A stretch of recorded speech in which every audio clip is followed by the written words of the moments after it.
let's say you have a blob of 20 kilograms of liquid water at a starting temperature of 10 degrees Celsius. And you combine that with a block of, let's say, 50 kilograms of solid iron at 90 degrees Celsius. And we put them together, allow them to exchange heat, assume it's in an insulated container, so it's a closed system, no other heat entering or leaving. Then what's going to happen to these objects as time passes?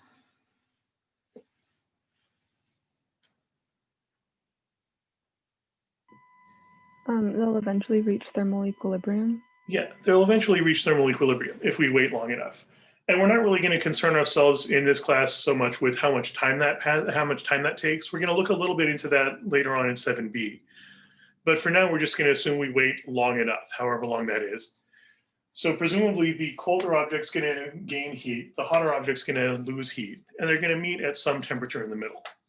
Not necessarily halfway between, but we at least know the final temperature is going to be somewhere between 10 and 90. And we want to figure out what is that final temperature. And if it's often helpful here to look at the extreme cases. Like instead of looking at 20 kilograms of water and 50 kilograms of iron, suppose we had way more of one of them than the other. Like if we had a huge block of hot iron,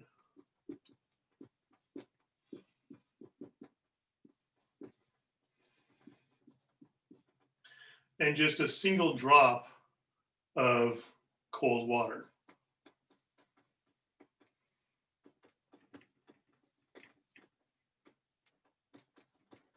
In that extreme situation, what would you expect to happen?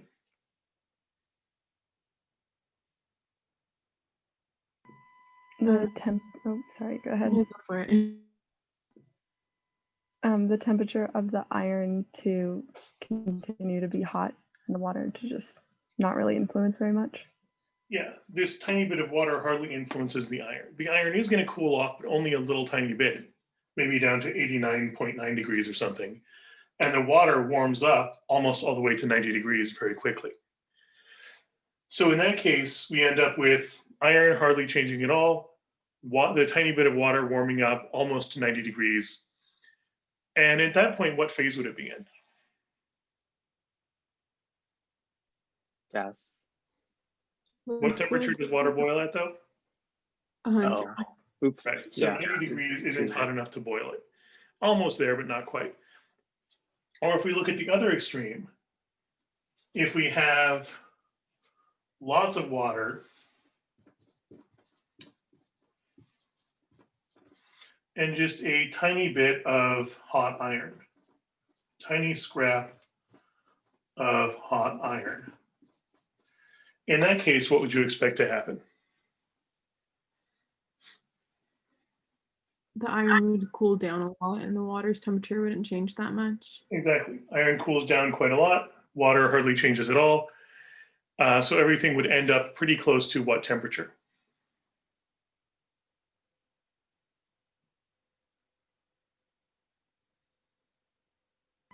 $10 degrees Celsius. Everything ends up pretty close to 10 degrees, maybe 10.1 or something. So those are the extremes. We know that the lowest the temperature could possibly get is 10 degrees if a tiny bit of iron cools off. The highest the temperature could get would be 90 degrees if the tiny bit of water warms up. Either way, though, there's no phase change. So we don't know exactly what the end result is going to be here without doing calculations, but we know it's got to be somewhere between these two extremes. Final temperature is going to be somewhere between 10 degrees and 90 degrees, and either way, we know there's no phase change. So this tells us what's the only type of energy that's changing. Thermal energy. Yeah, we've got thermal energy and that's it. And this approach of looking at the extreme possibilities, looking at the exaggerated cases, like what if there's lots of this and a little bit of this, or what if there's lots of this and a little bit of this? That exaggeration can be very useful for exploring what are the possibilities before you even start to narrow it down with actual equations. But this tells us that the only things that even could be changing are thermal energy of the water,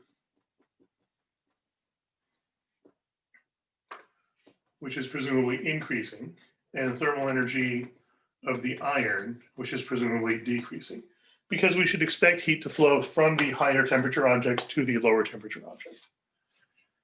And what's our usual indicator for thermal energy?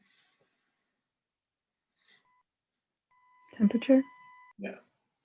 We can expect that the water is going to increase in temperature and the iron is going to decrease its temperature. We can even list out the initial values anyway. Water starts at 10 degrees Celsius, iron starts at 90 degrees Celsius, and we don't know what the final temperature is, but we at least know that it's the same final temperature, because we're assuming we wait long enough for them to come to thermal equilibrium. And would you treat this as an open system or a closed system?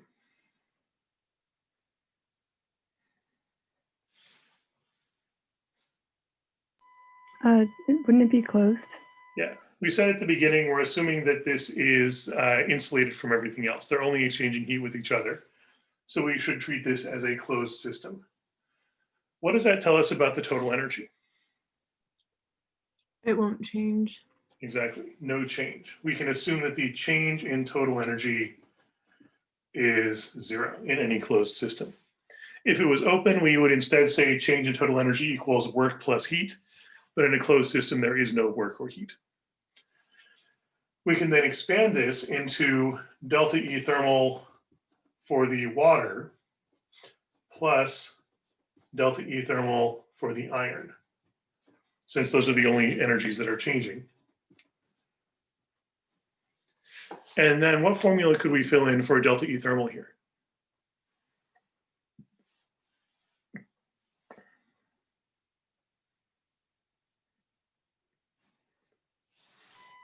Would it be mass times the specific heat of the substance times the change in temperature? Yeah, that should work well because we know the masses. So we definitely want to use the version of the formula that involves mass. And temperature is the indicator, so that's going to be involved as well. And then specific heat of the material. So mass times specific heat times delta temperature for the water. Mass times specific heat times delta temperature for the iron. And we can write out each one of those. Mass of the water, specific heat of the water, mass of the iron, specific heat of the iron. And also each of those deltas can be expressed as final minus initial. So this would be final temperature of water minus initial temperature of water, final temperature of iron minus initial temperature of iron. And if we write that out, each of those deltas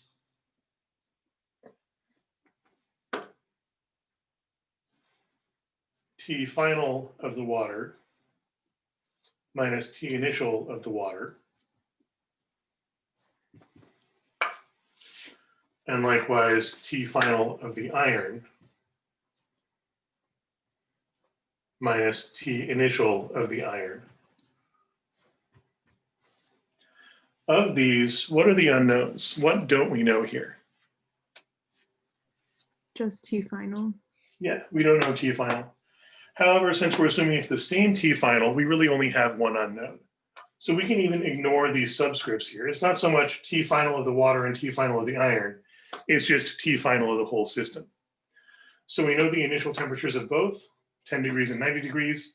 We know both masses. We can look up both specific heats on a data table.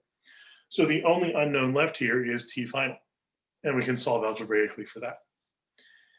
Any questions on that so far, or the algebra that's going to come next? And there are a couple of ways you could proceed from here. You could plug in all the numbers right now and then solve algebraically for T final. Or alternatively, you could solve algebraically for T final in terms of variables. So you get T final equals an expression using all the other variables and then plug in all the numbers. I would generally recommend that approach when possible. When you can, I would say solve for the variable in terms of the other variables, because that way you don't just get one number, you get a formula that can be applied to any similar situation. So for instance, if you then needed to answer another question that was like, suppose you got the exact same situation, but you had 60 kilograms of iron instead of 50. If you worked it out with numbers, you'd have to do the whole thing all over again. But if you work it out in terms of variables, you've got a formula, and all you have to do is change one number in the last step, and you're done. Working it out in terms of variables is also useful in the sense that it often allows you to get more insight into how different variables influence each other, like how the mass of one object influences the result, or what would be different if it was a different material. It also allows you to more easily see when things cancel out. Like sometimes it turns out that mass cancels out, and that means the mass doesn't actually play a role in the final result, or something else might cancel out. And it's much easier to see when something cancels out if you're working with it in terms of variables. So I would recommend working in terms of variables first and then plugging in the numbers as a very last step. Any other questions on that so far?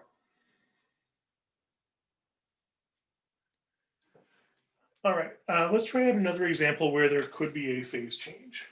Let's say instead of having the iron be at 90 degrees, let's say the iron started off much hotter. Let's say the iron was at, what's the melting point of iron? Oh, the melting point is really high, 1535. So let's say the iron started off at 1,000 degrees Celsius.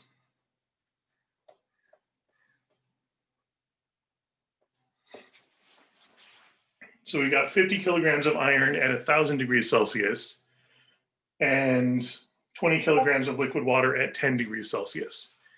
And we want to know what's going to happen. And once again, we could take a look at the extreme cases. If you've only got a tiny bit of iron, what would you expect to happen? If you got only a little bit of iron and lots and lots and lots of water.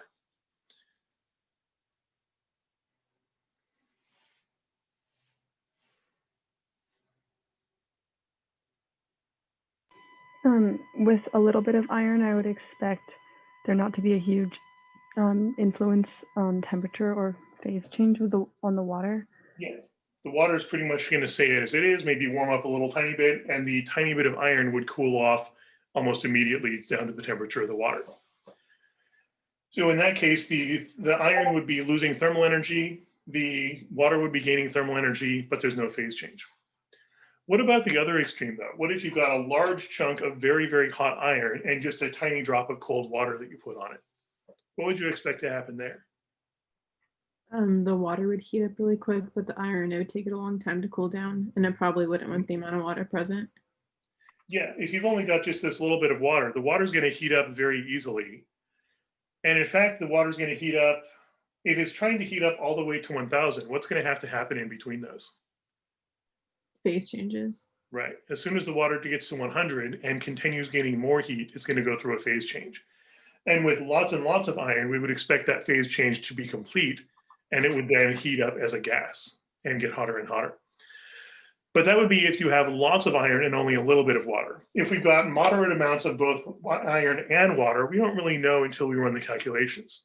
So we're going to have to check each step of the way to figure out, is there enough energy to finish this transition? For example, if we start with, we know the iron is going to get colder and colder. Is the iron going to go through any phase changes? No, it's already solid. It's losing energy. It can't get more solid. It's just going to become a colder and colder solid. So we know the iron is going to be losing thermal energy. The iron thermal energy decreases because its temperature is decreasing. We know its initial temperature is 1,000. We don't know its final temperature. But that's the only thing that's changing about the iron. Meanwhile, the liquid water is getting hotter. It's going to be raising from 10 degrees up to, we don't know. Maybe it goes from 10 degrees up to, I don't know, maybe 50 or something. Or maybe it goes from 10 degrees all the way up to 100. And maybe it partly boils, maybe it completely boils. We don't know until we run some numbers. Yeah, Bailey, did you have a question? Yeah, is it still a closed system? Yes, let's assume this is a closed system. So we put this in an insulated container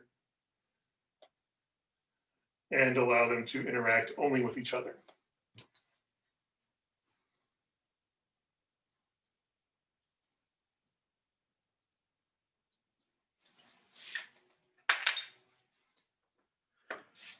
So the iron's cooling off, the water is heating up and maybe also going through a phase change. But to figure out whether the phase change even happens or whether it completes or whether it doesn't happen at all, we're going to need to know, is the iron able to provide enough energy to make that happen? And so I find it useful to run some what if scenarios here. We know that the water is going to heat up. What's the next important temperature it might reach? 100 degrees. Right, maybe it gets to 100 degrees. And there's a couple of possibilities here. Maybe the water gets up to 100 degrees before the iron does, in which case the iron is going to continue cooling off while the water starts to boil. Or maybe the iron cools off to 100 degrees before the water gets there, in which case they're going to meet in the middle somewhere below 100. So we really need to figure out which one of these reaches 100 degrees first, which one reaches the next important transition point. So we want to know, does the water actually get to 100 degrees or not? Because that's going to tell us, does it actually start to boil or does it not even come close to boiling? So we first ask, maybe, as a sort of a hypothetical situation, maybe the water warms up to 100 degrees Celsius first. Or maybe it doesn't. Maybe the iron cools off to 100 degrees before the water gets there. But we need to figure out which one gets there first. If that's the case, if the water warms up to 100 degrees, that means the water is gaining thermal energy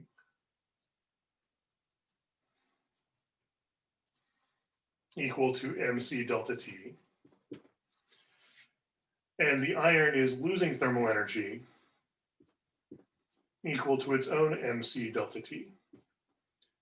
So what we can do is we can compare the energy the water would have to gain to make this happen versus the energy the iron would have to lose to make this happen, and then use that to figure out which one actually gets there first. So for the water, how much mass do we have? 20 kilograms. So we'll fill in 20 kilograms of water. Specific heat of water, we can look up on a data table. So in this data table, we've got water, liquid water, specific heat is 4.18 kilojoules per kilogram Kelvin. And then what should we use for delta temperature here? 100 minus 10 to be 90. Exactly, 100 degrees Celsius as our hypothetical final situation, minus 10, so that'll be plus 90. And since we're talking about a change in temperature, we can write this as Kelvin. If you're talking about a change in temperature, Kelvin and Celsius are the same thing. So multiply that out, 20 times 90 times 4.18 is positive 7,524 kilojoules, since kilograms cancels out and kelvins cancel out. So that tells us how much energy it costs to bring the water up to 100 degrees. Meanwhile, the iron would have to be losing energy. So we can write out mass of the iron, 50 kilograms.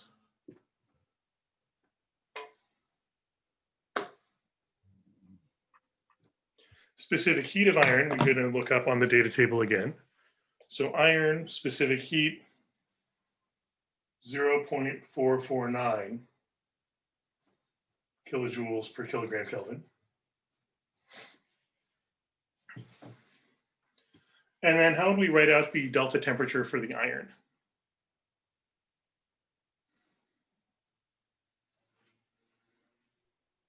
I think it would just be 100 minus 1,000. Yeah, because we're assuming it ends up at 100. Since we're hypothetically ends up at 100. We're trying to figure out which one gets to 100 first. So final value of 100 minus initial value of 1,000 would be negative 900 Kelvin. We're assuming the iron might cool off by 900 Kelvin. Multiply those out. 50 times 0.449 times negative 900. And I'm getting negative 20,205 kilojoules.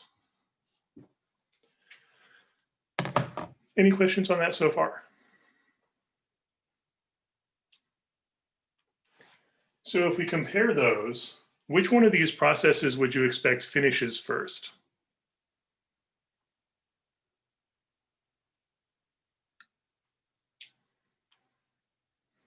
The water.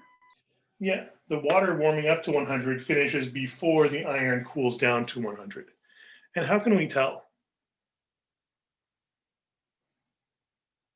Because it requires less energy for the water to warm up to 100 than it does for the iron to cool down. Sounds good. This is a smaller amount of energy that's required. So the water gaining 7,524 kilojoules is enough to warm it up all the way to 100. But the iron would have to lose a lot more than that to cool down to 100. So the water finishes warming up to 100 long before the iron finishes cooling down to 100. So if we wait a little while, we've got water at 100 and the iron is still pretty hot. It hasn't cooled down all the way to 100 yet, which means they continue exchanging energy. The iron continues to lose energy and the water continues to gain energy. But if the water is now at 100 degrees and continues to gain energy, what happens if you add more heat to water that's already at 100 degrees? Yeah, it's going to start going through this phase change. It's going to start boiling. So that means not only does the water warm up to 100 degrees, we've now confirmed that, but it's also going to go through at least a partial phase change. So our next big question is, does it go through the phase change completely? Does it completely boil? Or does it only partly boil? So that's our next big question. Does the water completely boil or only partly boil? One thing we can fill in though, now that we know, yes, the water really does get all the way up to 100, we can fill in water gaining thermal energy in our energy interaction diagram.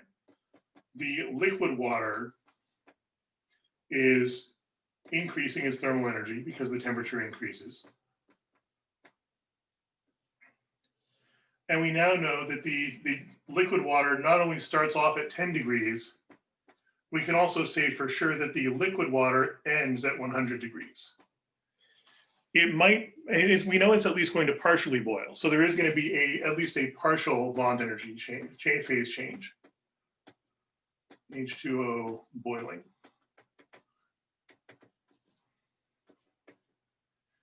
But we don't know yet if it all boils or only partly boils. So that's our next big question. Does the water all boil or only partly boil? So maybe the water all boils. Maybe it all turns into a gas, which would mean a change in bond energy. And how can we calculate the change in bond energy required to make all of it vaporize?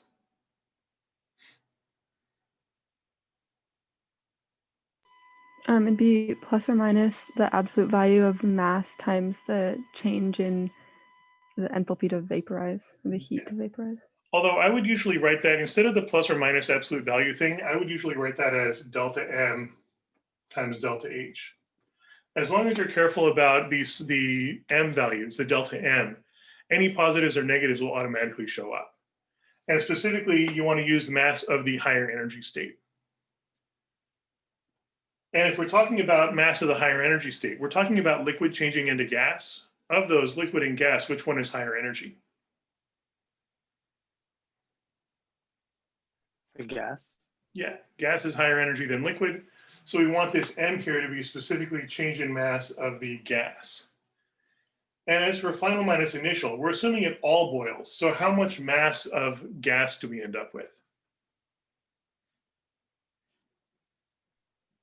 20 kilograms. Yeah, the final amount of gas would be 20 kilograms minus how much gas do we start with?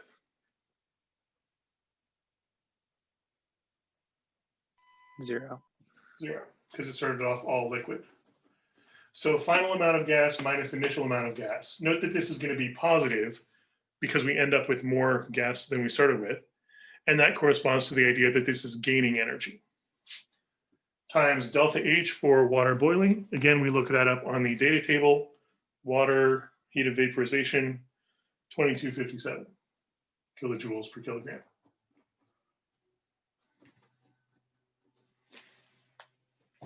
So we try multiplying that out. 20 minus 0 times 2,257, and we get positive 45,140 kilojoules. And really, we should be looking at not just that, but the total amount of energy the water has gained so far. In order to completely boil the water, you need to warm it up and boil it. So in total so far, in order to warm up and completely boil, the water must gain these combined together. 45,140 kilojoules plus the 7,524 kilojoules that it already needed to get just in order to warm up enough.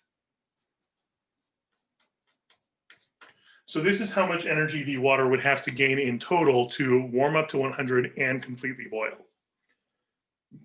Does the iron have enough energy to provide in order to make that happen? No, nowhere near enough. If the iron cools down all the way to 100, it's providing 20,000 kilojoules of energy. But we're going to need something like 50-some thousand in order to warm up the water and boil it completely. So the energy the iron can provide by cooling all the way down to 100 is not actually enough to completely boil the water. That tells us that the water does not all boil. It's going to partly boil, but it's not all going to boil. So we're going to end up in a mixed phase. Some of it boiled to a vapor, some of it still in liquid form. And that's actually very important because this tells us if this ends up in a mixed phase, if it does not all boil, first of all, it allows us to fill in the rest of this bond energy bubble. Our indicator here is mass of vapor. And mass of the vapor increases as time passes.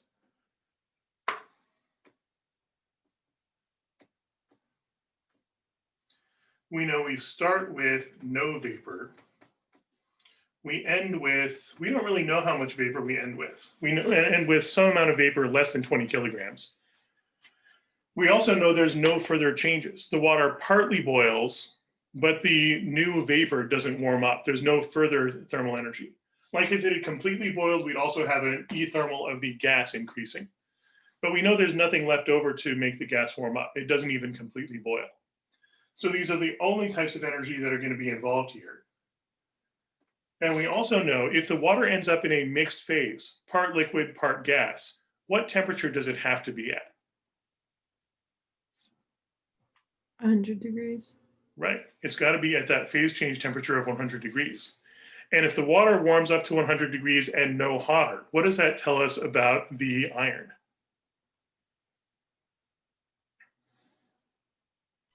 The iron would be at 100 degrees. Right. We know that the iron cools off to exactly 100 degrees because we're assuming that we wait long enough for these to reach the same final temperature, thermal equilibrium. And if the water has warmed up to exactly 100 degrees, we know it's exactly 100 because it's in a mixed phase when everything settles down. That means the iron has to also be at 100 degrees because we're assuming the whole system is at this constant final temperature. Uniform final temperature. So we know final temperature of the iron is exactly 100 degrees because it reaches the same final temperature that the water does. And now, what's the only unknown in this whole system?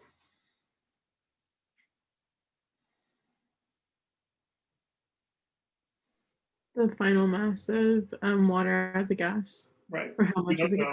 Yeah, we don't know how much water is gaseous form in the end.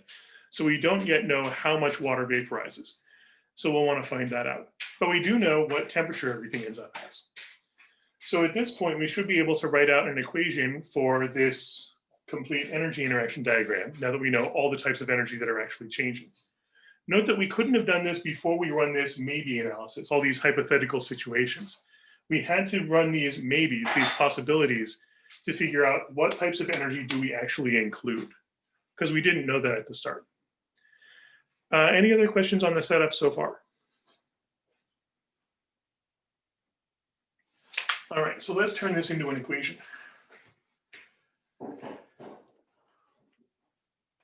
Didn't actually want to do that. That was 7,524. I think we might need that information later.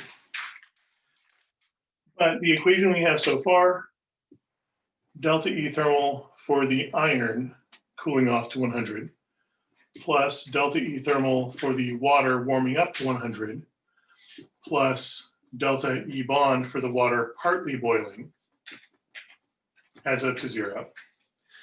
And at this point, we would usually start filling in formulas. But this is supposed to represent delta E thermal for the water cooling down all the way to 100, because we now know the iron really does cool down to 100. What do we already know about iron cooling down to 100? It's still a solid. It's still solid. And also, what do we know about how much energy it's going to lose as it cools down to 100? That we know the total energy it loses during the interaction. That's this calculation we already did.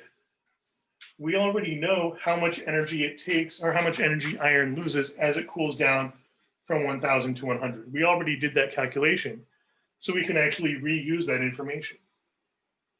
Negative 20,205 kilojoules. We don't need to fill in the formula MC delta T and calculate it all over again, because we already did that. Likewise for delta E thermal for the water. This is water warming up from 10 to 100. Can we just reuse this 7,524? Yeah, this is, we calculated earlier, this is the amount of energy it would take for water to warm up from 10 to 100. And we know, yes, it really does do that. So we can reuse this information. We don't need to calculate it all over again.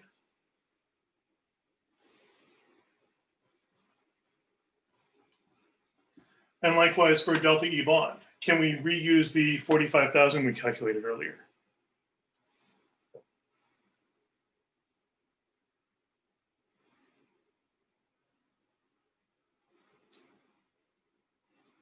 The 45,000 here, that's the amount of energy required to make what happen? The amount of energy required for... It's all turn to gas? Right. And does the water all turn to gas? No. No. So we actually can't reuse the 45,000, because the 45,000 was the energy associated with a maybe situation that it turns out doesn't actually finish happening. So since the water doesn't all turn to gas, we can't reuse the 45,000. We'll need to fill this in as a formula, delta M times delta H. But we can still use the same delta H, because delta H, the 2,257, that was for water boiling in general. So filling that in, delta M times 2,257 kilojoules per kilogram. And I would just treat delta M as the unknown here. You could fill it in as final amount of gas minus initial amount of gas. But what we really care about is how much of the solid, or how much of the water changes phase. So I would just treat delta M as the unknown variable here and solve for that. And note that that's the only unknown left. Everything else is numbers we know. So combine these together, add that value to both sides, divide by 2,257. That'll give you a number of kilograms that tells you how much of the water boils. So deduct that from the 20 kilograms, and that'll tell you how much water is left. And the delta M itself tells you how much vapor you have at the end.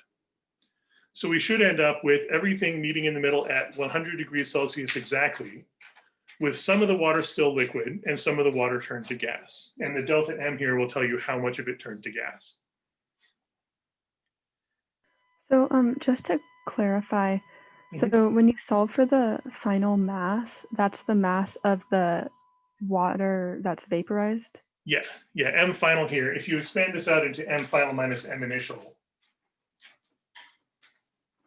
that's specifically M final of gas minus M initial of gas.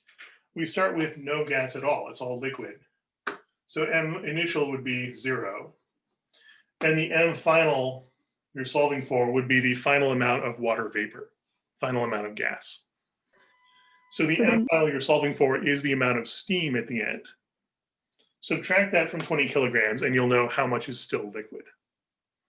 Because we still have conservation of mass. The total amount of H2O in the final system is still 20 kilograms. It's just that some fraction of that is turned to gas and the rest of it is still liquid. Any other questions on that?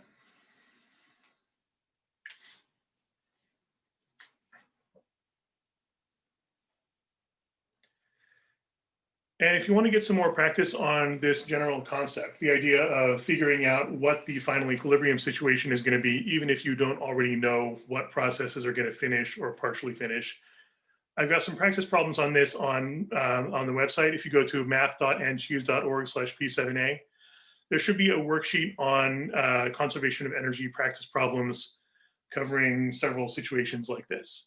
And I think I've got solutions on there as well and a data table of all the important constants.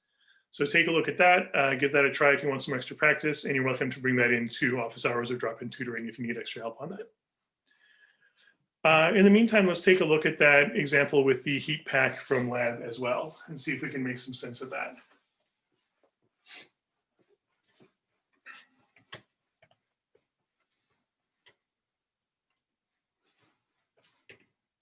And I think with the heat pack, probably one of the most important tools for making sense of that is the idea of the three-phase diagram. So if we draw out the three-phase diagram, and I'm only going to look at two phases because we know this doesn't get anywhere close to vaporizing. It's a solid or a liquid the whole time. So let's just take a look at, we've got a solid phase, we've got a liquid phase, or we got a solid phase and a melting process, and then a liquid phase. And then somewhere up here, there's a boiling point, but we're nowhere near the boiling point. So we got a melting point of what? Sodium acetate, I think, was the chemical involved here. And did you have enough information to know what the melting point is? What is the melting temperature of sodium acetate? I had a question on one of the quiz questions, and do you want me to just read the question? Sure. Or I don't think it involves the. Okay, so one of the quiz questions was for the heat pack encountered in the first discussion lecture. Immediately after it is triggered, the liquid heat pack starts becoming a solid and warms up. During this process, and then it gives you a bunch of statements and you have to pick which one is like the true one. And so I put that the thermal energy increases, but the bond energy stays constant. So it shows like a vertical line from the supercooled liquid. So for the triggering process, because it was during the triggering process, so physically, what changes do you observe while it's going through this triggering process? It goes from a supercooled liquid to a solid/liquid phase. So it changes from all liquid to part liquid, part solid. And what else happens to it? I said a thermal energy change. Because what are you observing that tells you thermal energy? So that's where I guess I'm a little confused on, because it is a phase change, which indicates that there is a bond energy change. Right. But I guess like that's where I'm a little confused on. Well, if it's going from all liquid to part solid, is bond energy increasing or decreasing? It's decreasing. Yeah, because solid is a lower energy state than liquid. But also during this process, the temperature increases. The heat pack gets very warm, which really is the whole point. So there is definitely a rise in thermal energy as well. So both of these processes are happening. At the same time, the object is gaining bond energy and losing thermal energy.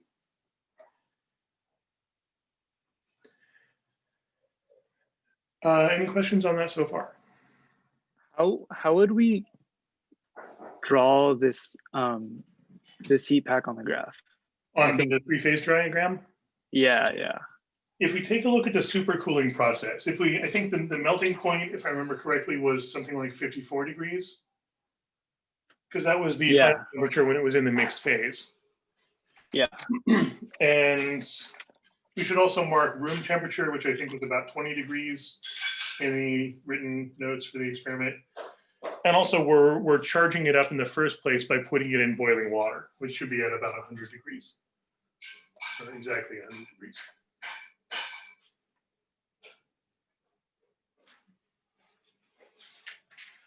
So if you look at the processes here, if you start with this heat pack at room temperature, you just got this cold, solid, dead heat pack. You put it in boiling water, and it goes from solid, it warms up, because it's in this hot pot of boiling water. We keep adding heat to it. It warms up. Once it hits 54, it's going to melt. And once it's all melted, it continues warming up as a liquid until it reaches 100. It's now as hot as the boiling water, so it's not going to get hotter than that. So this is the warming up process to charge it, you might say. And then once you've got it warmed up all the way to 100, you take it out of the hot pot and just let it sit. You take out this very hot liquid sodium acetate and just leave it on the counter to sit. And what's going to happen to it as time passes? It's going to cool down to the temperature, the environment. Yeah, it's going to cool down to 20 degrees room temperature. So we go through this cooling process. Cooling. And most ordinary substances, once it reaches its phase change point, in this case 54, you would expect it to solidify and then cool off as a solid. But that's not what happens here. The sodium acetate continues to cool off beyond its usual phase change point. So instead of following the graph as usual, it just keeps cooling off in a straight line as if it had forgotten that it's supposed to change phase there. So this process is called supercooling. Supercooling in the sense that it's cooling off beyond the point that it would usually stop cooling off until it reaches 20 degrees. So now we have, instead of a liquid at 20 degrees, we now have a solid at 20 degrees. And even though it is, instead of a solid at 20 degrees, we have a liquid at 20 degrees. So this was solid at room temperature.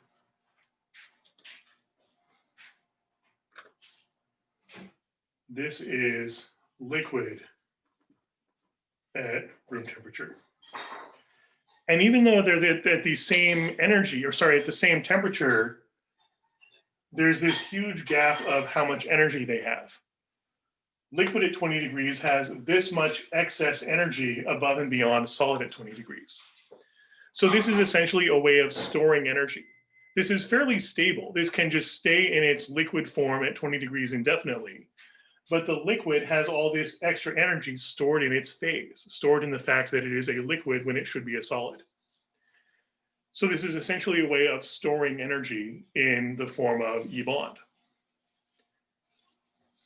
But it sort of knows, I guess you might say, that it shouldn't be liquid at this temperature. It should be solid instead. Substances with supercooling need less energy removal. Yes, actually, this is because if it had cooled off normally, if it had cooled normally and then solidified and then cooled off further, it would be losing this much energy. But since it stayed in liquid form, it didn't go through this phase change. So it didn't lose energy by solidifying. It's only lost this much energy. Instead of losing this much energy, it has only lost this much energy. So it still has this excess energy stored inside it because it didn't go through that phase change. It skipped the phase change entirely. And we can get that energy back by triggering it. The triggering process sort of reminds it, oh, hey, you're supposed to be in actually solid phase at this temperature. And so it snaps back really quickly to being on the graph again. And that triggering process, since it takes place very quickly, you just snap it and it almost instantly crystallizes and solidifies and gets really hot. There's no time for energy to enter or leave. We can treat it as a closed system during the triggering process. So it's not going left or right on the graph because it's not gaining or losing energy. Instead, it just snaps straight up to be on the graph again. So the triggering process actually looks like just going straight up on the graph. And note that during that process, no left or right because we're not adding or removing any energy. Just snapping straight back up so that we're on the correct graph again. What has happened to the temperature? Has increased. Right, that's the increase in temperature corresponding to thermal energy increasing, but also what has happened to the phase? It's changed. Right, we've changed from all liquid because we're on this diagonal to partly solid, partly liquid because we're partway along this horizontal. So that's the phase change, partial phase change corresponding to a decrease in bond energy. And this increase in thermal energy plus this increase in bond energy cancel each other out. The total energy does not change, corresponding to the idea that we're not going left or right on the graph at all. We're just exchanging the energy. We're transforming some of the bond energy that it had into thermal energy. We're taking some of this excess energy and converting it into E-thermal. Okay, I think that's where I was confused because I think I read the graph as the, because I was confused because we see a vertical line, right? So I would think that bond energy stays constant, but I see now that the graph represents total energy, right, and not bond energy. Exactly, and we are going through this transformation, losing one of them but gaining the other. So we're essentially transforming some of the bond energy into thermal energy. And now you've got this object that's hotter than its surroundings, so it's going to give off heat, and you can use that to warm up your hands or even heat up food or something like that. But the advantage is while it's in this liquid at 20 degrees phase, it's stable. You can store this indefinitely, and it maintains the energy, the excess energy that it has stored inside it. Any other questions on that? Thank you so much. Yeah, you've been really good at explaining a lot of these concepts. So thanks. I've had a lot of practice. Thank you. I'll see you on Thursday. All right. See you then. Bye-bye.